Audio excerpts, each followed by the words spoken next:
Vamos abrir a nossa Bíblia no livro do profeta Isaías, capítulo 38.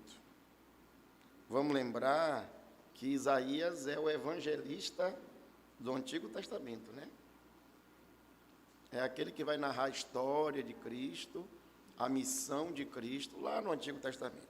Na verdade, todo o Antigo Testamento aponta para Cristo, mas Isaías tem alguns aspectos específicos que são maravilhosos. Vejam aí, Isaías capítulo 38, versículos de 1 a 8. Diz assim: Naqueles dias, Ezequias adoeceu de uma enfermidade mortal. Veio ter com ele o profeta Isaías, filho de Amós, e lhe disse, todos juntos: Assim diz o Senhor, põe em ordem a tua casa, porque morrerás e não viverás. Então virou Ezequias o rosto para a parede e orou ao Senhor. E disse, vamos juntos: Lembra-te, Senhor, peço-te de que andei diante de ti com fidelidade e com inteireza de coração, e fiz o que era reto diante de seus olhos, e chorou muitíssimo. Então veio a palavra do Senhor a Isaías, dizendo, todos: Vai e dize a Ezequias, assim diz o Senhor, o Deus de Davi, teu pai, ouvi a tua oração e vi as tuas lágrimas. Acrescentarei, pois, os teus dias 15 anos. Levantar-me-ei das mãos, livrar-te-ei das mãos do rei da Síria, a ti e a esta cidade, e defenderei essa cidade. 7. Seja isso da parte do Senhor, como sinal de que o Senhor cumprirá essa palavra que falou. E eis que farei retroceder 10 graus a sombra lançada do sol, declinante no relógio de Acais. Assim retrocedeu o sol 10 graus, e já não havia declinado. Senhor Deus e Pai poderoso, nós já oramos pelo Brasil, já oramos pela Boca do Rio, já oramos por nós, já pedimos perdão pelos nossos pecados. Te pedimos agora, de forma especial, específica, que o Senhor fale ao nosso coração. O Senhor já tem falado, mas fala ao nosso coração agora, Senhor, de forma direta, específica, clara. Nos confronta com a Tua palavra, nos exorta com a Tua palavra, nos converte com a Tua palavra e seremos verdadeiramente convertidos. Nós te pedimos isso em nome de Jesus. Amém. Orar é um ato de fé e a oração um sinal de que não perdemos a fé. Quem deixa de orar está mostrando para si e para Deus e para todas as pessoas ao seu redor que não tem mais fé, que deixou de ser crente. Nos nossos dias, muitos abandonaram a fé. É aquilo que o apóstolo Paulo nos adverte, é profecia, é dos últimos dias. Nos últimos dias, muitos apostatarão da fé. Isso vai dizer o apóstolo Pedro. O apóstolo Paulo diz que eles iam se apegar à apostasia. Um abandona a fé e o outro, ao abandonar a fé, passa a acreditar naquilo que não é da fé. Nós temos vivido, irmãos, um movimento, eu vou falar aqui, nacional. Quando nós conversamos no presbitério, quando nós conversamos no sínodo, quando nós conversamos com os pastores, nós temos uma triste notícia. Muitas das nossas igrejas estão vazias. As pessoas foram para a pandemia e não voltaram. Alguns morreram na pandemia, é verdade, mas muitos que não morreram, a fé enfraqueceu. O culto online, ou o culto transmitido através das mídias sociais, tornou-se para alguns o modelo, o ícone, a forma correta. Eles perderam a alegria de estarmos congregados. Eu acho isso intrigante. Porque o pessoal lá fora, vamos sair um pouco da igreja, o pessoal lá fora diz assim, tem a aula virtual, mas a aula presencial é melhor. Tem lá o contato, as amizades, até o namoro virtual, mas o namoro presencial é melhor. Na vida de alguns crentes, assim, existe até o culto presencial, mas o culto virtual é muito melhor. Eu fico em casa, sentado no meu sofá, bem à vontade, né? Com minha televisão e bebendo minha água, tomando meu café, tomando meu chá, bem à vontade. As pessoas perderam essa característica. O culto a Deus, para muitos, não encanta mais. Esqueceram daquilo que diz o salmista: alegrei-me quando me disseram, como é o versículo? Vamos à casa do Senhor. Falar disso é falar do departamento infantil o tempo todo, né? É falar de Marlene o tempo todo. E não de Marlene, fui criança, não na época de Marlene, fui criança lá na Barra da Gama, adolescente na Barra da Gama, e todo domingo as crianças cantavam: alegrei-me quando me disseram, vamos, vamos a casa. Havia uma alegria, um prazer, uma satisfação. Para muitos, isso aí já acabou. Os hinos já não nos tocam mais. A gente chegava na igreja e ouvia aqueles belos hinos e, além do toque do Espírito, havia um toque nas emoções. As pessoas ficavam emocionadas, as pessoas choravam, né? A palavra de Deus já não impacta as pessoas. Já não exorta, já não consola, já não conforta, já não adverte, já não confronta. Eu lembro muito de pastor Nailson. Nailson dizia tudo isso: olha, pode ter tudo isso, mas se você veio para o culto e você não foi confrontado pela palavra, esse culto não foi bom. Na verdade, foi você que não foi bom no culto, porque a palavra de Deus nos adverte e nos corrige dos nossos erros. Muita gente que vem para a igreja, eu acabei de falar de muitos que não voltaram, mas muita gente vem para a igreja e quer tudo da igreja, mesmo menos uma exortação, uma correção, porque elas se comportam, elas vivem como se estivessem certas, corretas, e por isso não querem ser corrigidas.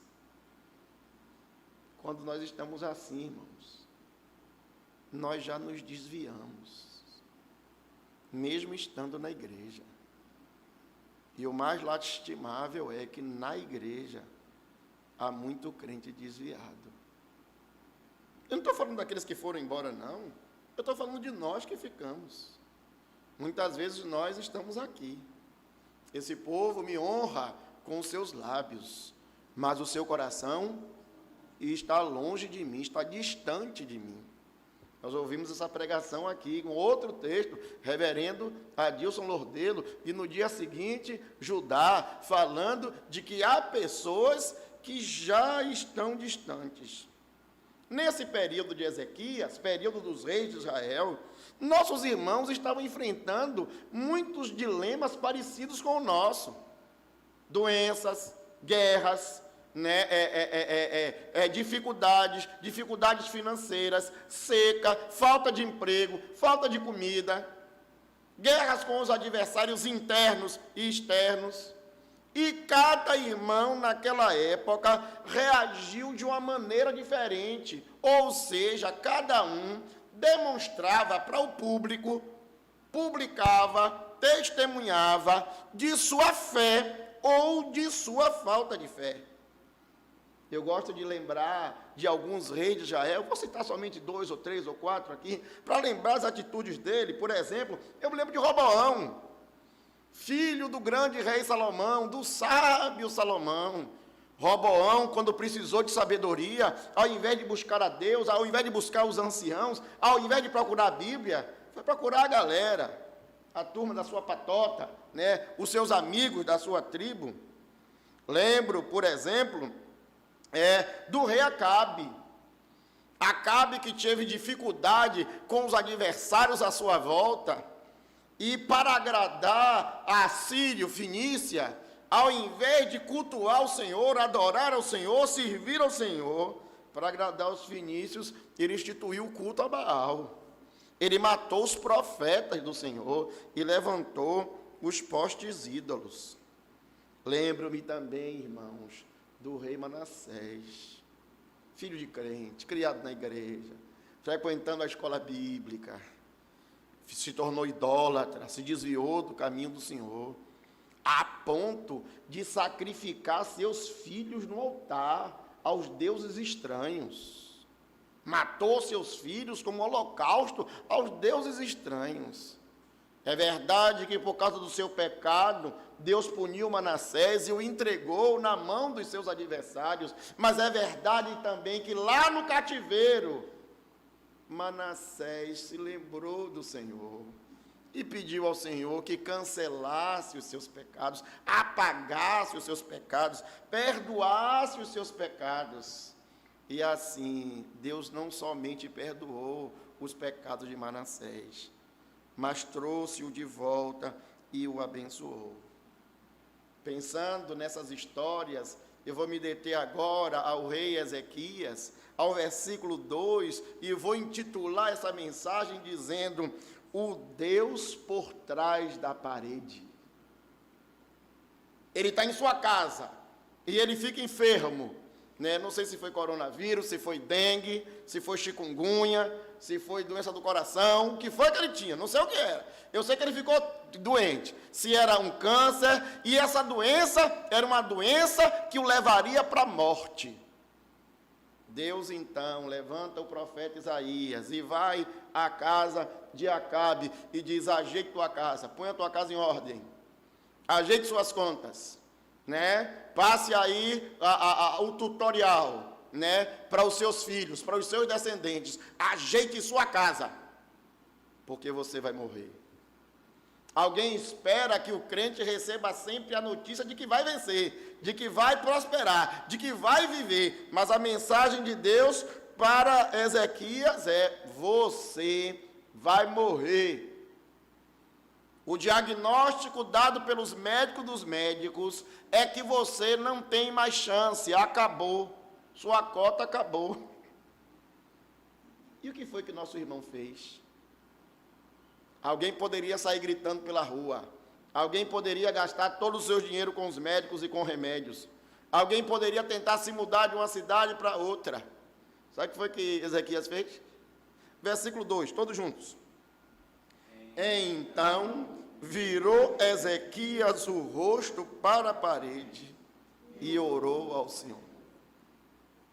Fica me parecendo, na minha mente infantil, de que Deus está do outro lado da parede, que Deus estava escondido na parede, ou por trás da parede. Por isso eu vou colocar o título aqui: o Deus por trás da parede.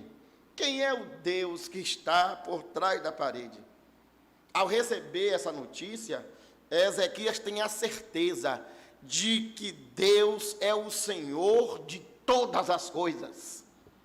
Ele é o Deus da vida, Ele é o Deus da saúde, Ele é o Deus da prosperidade, Ele é o Deus da felicidade, Ele é o Deus das realizações. Na mesma intensidade que Ele é o Deus da morte, Ele é o Deus da doença, Ele é o Deus do fracasso, Ele é o Deus da tristeza, Ele é o Deus do choro, ou seja, Ele é Senhor de todas as coisas. Só consegue orar, meus irmãos, quem vê Deus como Senhor. Em compensação, aquele indivíduo que não contempla Deus como Senhor, não tem por que orar. Preste atenção, se você não tem orado como deveria, se você não tem se dedicado à oração, é porque você perdeu a visão de quem é o Deus que está por trás da parede. O apóstolo Paulo diz: todas as coisas cooperam para o bem daqueles que amam a Deus, até as infelicidades e os insucessos nessa vida, porque as infelicidades e os insucessos nessa vida são temporários, porque Ele é o Senhor de todas as coisas.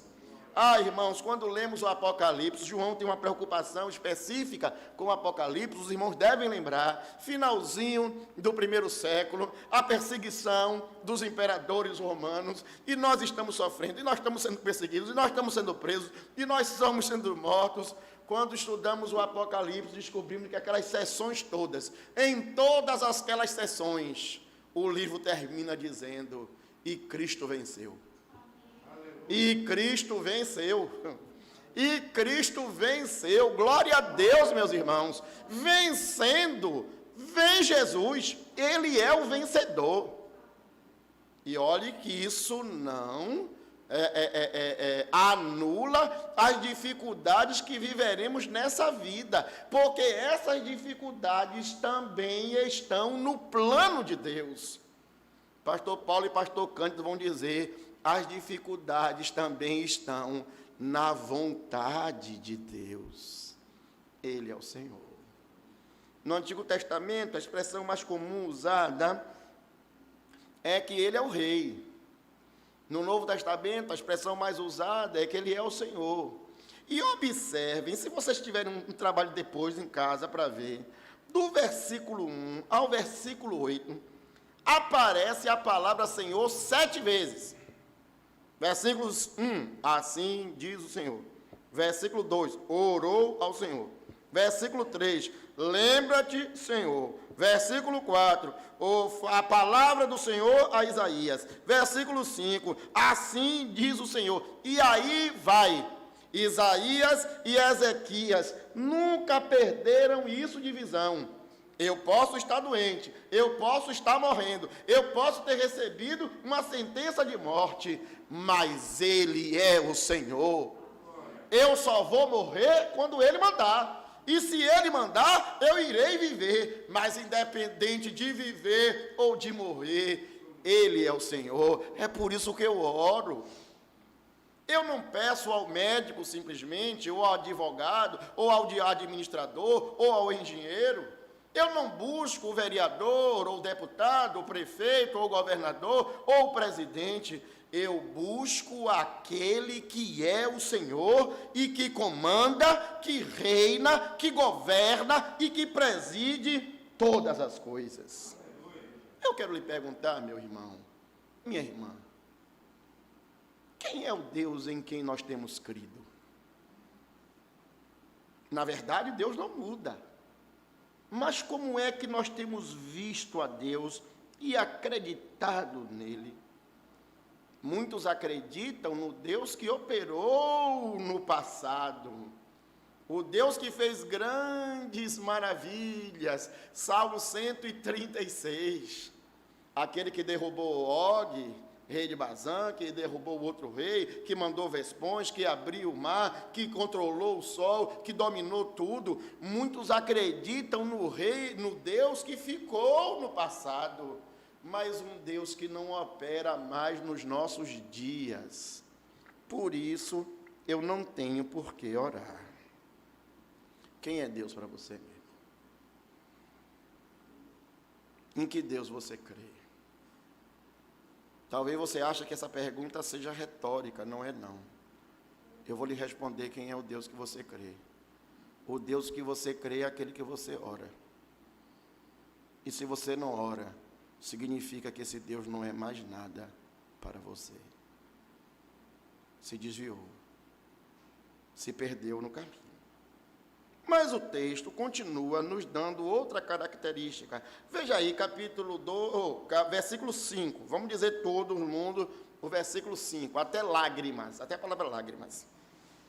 Vai e disse a Ezequias: assim diz o Senhor, o Deus de Davi, seu pai, ouvi a tua oração e vi as tuas lágrimas. Oh, glória a Deus.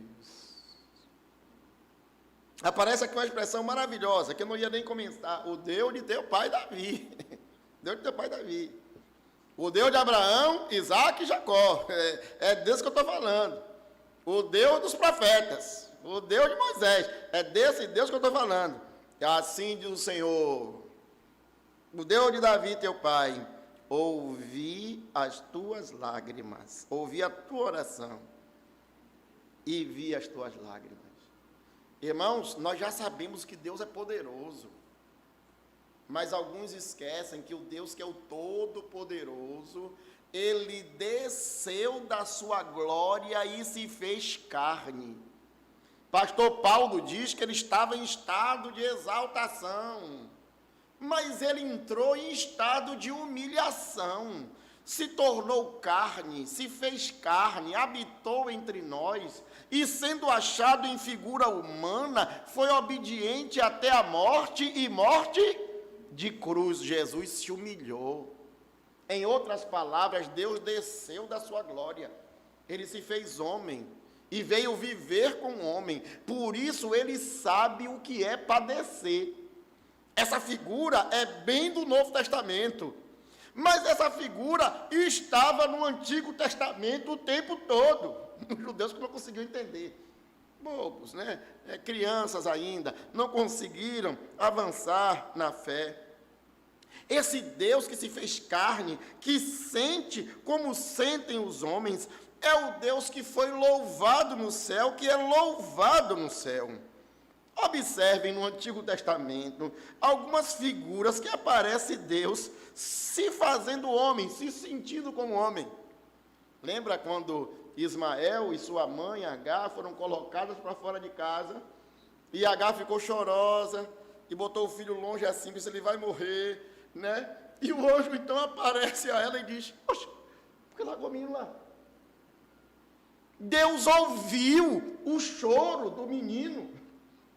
O Deus que é todo poderoso, santo, que está no seu trono no céu, ele do céu ouviu o choro do menino, se referindo aos nossos irmãos de Israel, ou quando os irmãos de Israel, quando estavam no Egito, Deus vem a Moisés e diz assim, ó, eu tenho ouvido o lamento do meu povo, eu lá no céu, tenho ouvido o lamento do meu povo, e vou trazer esse libertador. É o mesmo Deus que aparece na Babilônia e fala com os profetas que estão na Babilônia. Está chegando a época de libertar esse meu povo, o sofrimento desse meu povo. É o Deus, irmãos, que ouviu o clamor da viúva Serepta e da mulher sírio-fenícia, que clamava, Jesus, filho de Davi, tenha misericórdia de mim. Na verdade, ela estava clamando pela filha. Deus foi aquele que ouviu o clamor da filha. Deus é aquele que ouviu o clamor da igreja, quando os apóstolos estavam presos. Lembram disso? A igreja está orando e preso está Pedro está preso, olha o trava-língua, Pedro estava preso, e Deus abriu as portas da prisão, e trouxe Pedro para a casa dos irmãos, e foi algo tão extraordinário, que a menina abre a porta, vê Pedro, fecha a porta, e diz, olha, Pedro está lá fora. Deus é aquele que ouve o nosso clamor. Irmãos, infelizmente, muitos deixaram de clamar a Deus, porque acham que Deus está tão distante que não os ouve mais, não se importa com eles mais. Outro dia, para velho, igual de pastor Cândido, outro dia pode ser semana passada ou há 20 anos atrás, não faz diferença nenhuma, foi outro dia. Outro dia, um irmão da igreja recebeu uma bênção, e uma bênção que eu considerei uma bênção espetacular, e soube, né? Fofoca de crente, soube da bênção, eu fiquei tão contente, dei tanto glória a Deus, aí encontrei a pessoa, disse, rapaz, você recebeu a bênção, porque não contou na igreja, no culto de oração, para o pessoal agradecer. Ele, sem titubear, me respondeu, eu não pedi a ninguém para orar. Em outras palavras, irmã Maria Helena, se eu não pedir a ninguém para orar, para que eu vou pedir para agradecer? Se eu não pedir nada a Deus, o que é que eu tenho a agradecer a Ele? Meu irmão crente não entendeu que toda dádiva, todo dom perfeito vem do Pai das luzes. Ele não entendeu que é Deus quem abriu aquela porta. Como diz pastor Cândido, citando o versículo, é Deus quem abre as janelas do céu e derrama a bênção sem medida. Então, aquele emprego que eu consegui, foi Ele quem me deu. Aquela cura que eu recebi, foi Ele quem me deu. Aquele carro que eu comprei, foi Ele quem me deu. Então, as pessoas não percebem, por isso procuram viver as suas vidas como se Deus não se importasse com eles. Vou dizer de novo, estão desviados dentro da igreja. Não oram, não intercedem, não pedem, não suplicam e também não agradecem. Sabe por quê? Porque eles confiam no braço, no seu próprio braço, na sua própria força, na sua própria inteligência. A Bíblia diz, uns confiam em carros, outros em cavalos. Depois os irmãos vão completar o versículo. Mas uns confiam somente em si mesmos. Por isso, não tem mais necessidade de orar. Há uma frase atribuída ao nosso irmão, pastor Augusto Nicodemos, que diz assim: orar é para os fracos. É por isso que eu oro. Orar é para quem não tem força, para quem não tem poder, para quem não tem capacidade. Meu nome está lá no primeiro da lista. É por isso que eu oro, porque nada sou, nada consigo fazer. Ezequias está lá orando, e a Bíblia diz, Deus ouviu. Ô meu irmão, Deus quer te ouvir. Ô minha irmã, Deus quer te ouvir, então abra a boca, clame. Jesus diz assim, pedi e dá-se-vos-á, buscai e acharei, batei e abre-se-vos-á. Sabe quem é que diz isso? Não sou eu, não é pastor Paulo, não é pastor Cândido. Quem diz isso é o pastor dos pastores, o rei dos reis, o filho de Deus, Jesus Cristo, meu Senhor. Ele diz, vocês precisam é pedir, vocês precisam é orar, acreditando que Deus está pronto para abençoar. Se o meu povo, que se chama pelo meu nome, se humilhar e orar e buscar a minha face e se converter dos seus maus caminhos, aí sim, eu ouvirei dos céus, perdoarei os seus pecados e sararei a sua terra. Falando sobre incitar o crente a orar e nunca desistir, ele diz assim, Deus fará justiça aos seus escolhidos. Ô meu irmão, quem ora é aquele que acredita que Deus se compadece dos seus. Infelizmente, tem crente que não tem orado. Não acredita mais que Deus tem envolvimento com os homens. Ele até fala da boca para fora que acredita, mas não acredita não. Está nem aí. Porque se acreditasse, ele buscava. Vejam comigo, versículo 5. Versículo 6, 7, 8, essa carreirinha toda. 5, 6, 7, 8. Vamos todos juntos?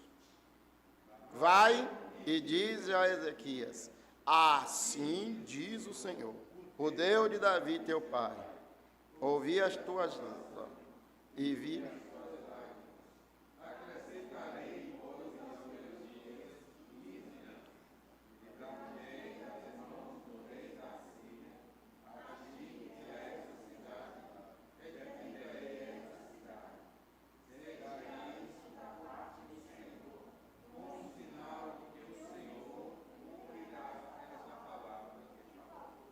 E eis que farei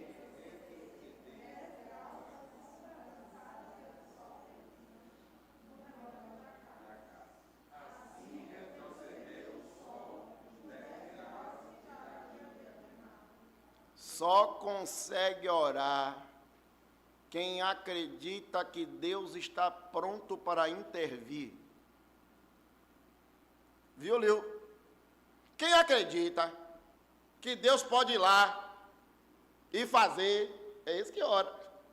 Agindo eu, aí alguém acha que é o pregador que está falando, né? Não, assim disse o Senhor, agindo eu, quem impedirá? Ou seja, ele é aquele que tem autoridade para fazer. Irmã Cecília, Deus não se arrepende do que ele diz. Deus não é homem que minta, nem filho do homem para que se arrependa. Mas Deus nos dá lições através da sua palavra. Deus falou a Ezequias que ele ia morrer, porque Deus queria que Ezequias orasse. Alguém diz assim, a oração tem lá o poder de mudar o coração de Deus. Não, irmãos, ele é o Senhor. Nós já vimos no primeiro ponto. O primeiro ponto que ele é o Senhor. Ele está pronto para abençoar. Mas ele diz, eu vou lhe abençoar quando você orar. Então fique sabendo aí, você vai morrer. Aí o crente, Jesus, eu não quero morrer não, Jesus. Não quer morrer não, né? Agora eu vou lhe curar. Você confiou no médico, você confiou no remédio, você confiou na ciência, né? E, irmãos, confiar na ciência é bom, viu? Eu não estou dando crítica que é a ciência, não. Mas a ciência é falha, a ciência é pequena. Quantos doutores, quantos médicos, cadê o doutor Vicente? Quantos médicos morreram na pandemia? Com toda a técnica, com todo o remédio, com todo o respirador, com tudo mais, sabendo de todas as coisas. Quantos médicos morreram durante a pandemia? Mesmo tendo todo o conhecimento, toda a ciência, todo o equipamento, o organismo não reagiu, morreu. Enquanto o outro, a gente chama assim, infeliz, na fila do SUS, faltando remédio, faltando anestesia, faltando isso, respirador quebrado. O cara com 92 anos sai do hospital andando. E a gente fica assim, como é isso, rapaz? Que coisa é essa? Ele é aquele que faz. Ele é aquele que intervém. Ele é aquele que opera. Ezequias, preste atenção, meu filho. Eu lhe disse nesse instante que tu ia morrer, mas tu não vai morrer mais não. E ainda vou lhe dizer mais, vou lhe dar mais 15 anos de vida. Também só 15. Não vou dar 15 e meio nem 16. São 15 anos de vida. Se prepare, porque daqui a 15 anos, você ganhou aí como é que chama? No futebol, uma prorrogação. Você ganhou uma prorrogação. Na verdade, não é prorrogação, não. Deus sabe todas as coisas. Não esqueça o primeiro ponto. Ele é Senhor. Mas no olhar humano, no olho humano, Ele te deu uma segunda chance. Se fosse lá Galvão Bueno narrando assim, ele foi predestinado a ter uma segunda chance. Ele renasceu, renasceu. Ótimo. Preste atenção. Ele é aquele que intervém. Mas Deus, quando intervém, a gente fica boquiaberto. Vou perguntar a vocês creem em milagre? Rapaz, porque o milagre é uma coisa tão sobrenatural, tão sobrenatural, tão sobrenatural, que a gente pensa que Deus vai fazer uma coisa, a gente pede uma coisa, e Deus vai e faz outra, infinitamente maior do que aquilo que a gente pediu. Eu não sei o que foi que Ezequias pediu, mas eu acho que ele estava falando da morte, não é isso aí? Senhor, eu sou um homem íntegro, um homem honesto, um homem crente, vou para a igreja, assisto lá o culto, participo, tudo, sou irrepreensível. Ele está falando de uma visão humana, viu, irmãos?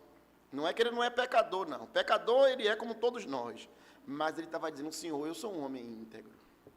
E Deus diz, rapaz, é verdade, eu sei que é, sempre soube. E vou lhe dizer, você não vai morrer. Mas você nem me pediu. Eu vou te livrar da mão do rei da Síria. Você nem me pediu, você me pediu para viver. Eu podia deixar você viver para morrer na mão do rei da Síria. Você vai viver e eu vou te livrar da mão do rei da Síria.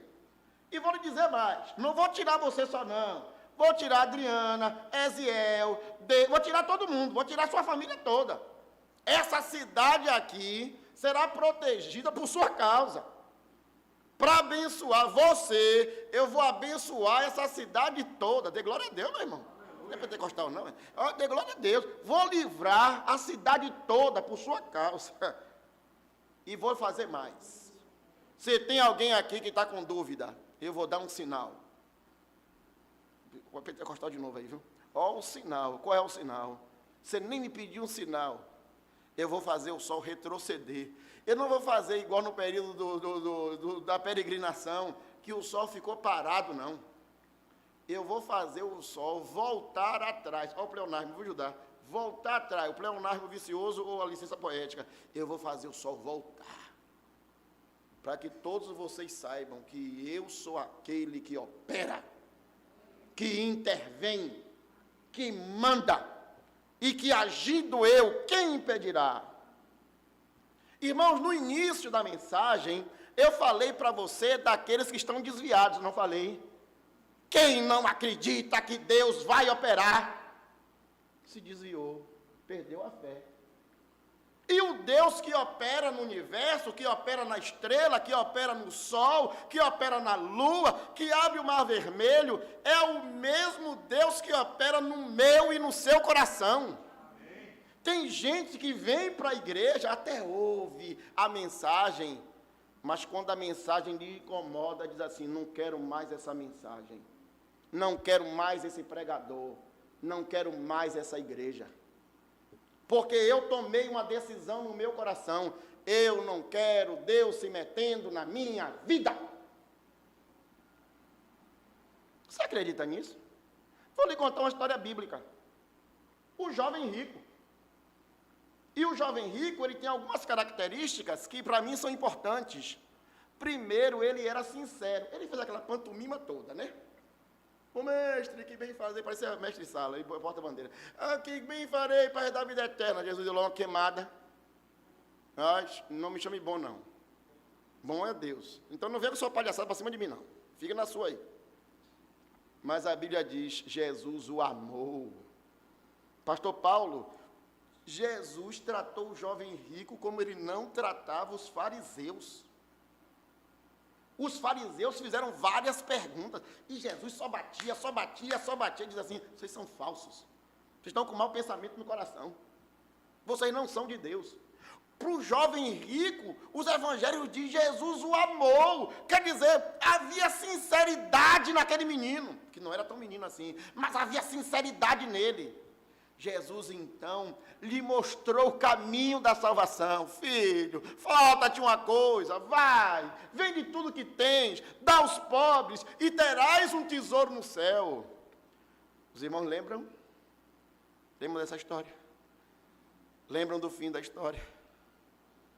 Ao ouvir a voz de Deus, ao receber a exortação do Senhor, ao receber a orientação do Senhor, o que foi que ele fez?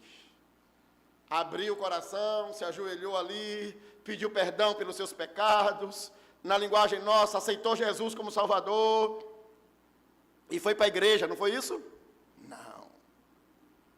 Ele disse, eu não quero. Alguém disse, ele não disse nada para o presbítero Emanuel. Ele ficou triste e foi para casa. Aquela atitude dele estava dizendo, eu não quero. Tem crente que não vem para a igreja porque está dizendo, eu não quero. Eu vou para o cinema, eu vou para o shopping, eu vou para o atacarejo, eu vou para o fim de linha da Boca do Rio, eu vou na padaria, mas na igreja eu não quero ir. Aquele lugar não é bom para mim, não me faz bem.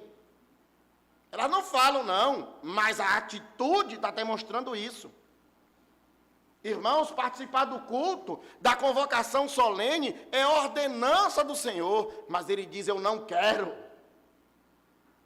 Quando fala de se reconciliar com seu irmão, Jesus não dá um conselho, não. Ele diz assim, reconcilia-te com teu irmão, enquanto você está com ele no caminho. Antes que ele te entregue ao delegado, o delegado te entregue ao juiz, o juiz lhe mande no cárcere, e de lá você não sairá sem que pague o último tostão. Jesus não diz assim, eu estou aconselhando, quem quiser aqui modificar, Jesus está uma ordenança. O apóstolo Paulo, sobre a ceia, diz assim coma do pão e beba do cálice. Não, irmão, eu não estou me sentindo preparado para comer e beber hoje, não. Minha vida ainda está meio irregular, tem alguma coisa que eu não resolvi ainda. Deus não está lhe dando uma chance para resolver amanhã. Deus está lhe dando uma chance de resolver hoje. A ordenança é hoje. Se hoje ouvires a voz do Senhor, não endureçais o vosso coração. É isso que a Bíblia ordena, meus irmãos. Se você não consegue entregar o dízimo, ele diz, deixa o dízimo no altar, vai reconciliar com teu irmão, depois vem e apresenta a tua oferta. Para concluir, meu irmão, quem ora é aquele que está pedindo, venha o teu reino, e seja feita a tua vontade. Quem não consegue pedir o reino de Deus e a vontade de Deus, não ora, porque não quer que Deus reine sobre sua vida, não quer que Deus reine sobre sua casa, não quer que Deus reine sobre sua família. Eu quero lhe perguntar, meu irmão, que tipo de crente você é? Aquele crente que tem vivido, ou tem procurado viver, aos pés de Cristo, cheio de imperfeições, porque nós somos imperfeitos, pedimos a Deus a perfeição todo dia, pedimos a Deus que nos corrija todo dia. Você é esse? Ou você é aquele que já chutou o pau da barraca, abandonou a fé, foi embora, está ouvindo aí pela internet, se está ouvindo, ou está aqui na igreja, mas desistiu de ser transformado pela palavra de Deus. Que Deus tenha misericórdia de mim e de você, e que nós sejamos encontrados fiéis, porque a Bíblia diz, ser fiel até a morte, e dar-te a coroa da vida. Amém.